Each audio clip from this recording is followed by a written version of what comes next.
Naam, tukiendelea na taarifa zetu ni kwamba wafanyikazi 14 wa zamani wa shirika la anga la Italia waliokuwa wakifanya kazi Kilifi wamewasilisha kesi mahakamani wakilishtumu shirika hilo pamoja na mkandarasi wake wa ajira kwa kuwafuta kazi kinyume cha sheria. Wafanyikazi hao wanadai kwamba kufutwa kwao hakukufuata taratibu na kumewaacha katika hali mbaya ya kifedha, hasa baada ya mwajiri wao kusaini fomu zilizowezesha kupata mikopo ya benki muda mfupi kabla ya kuwatimua kazini.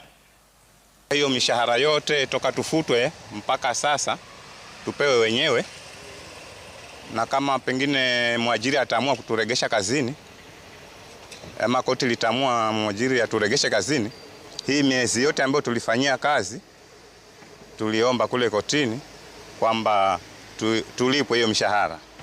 Mikopo ile ambayo kampuni ilitusaidia, kampuni ikaaminiwa tukapewa, basi hilo jambo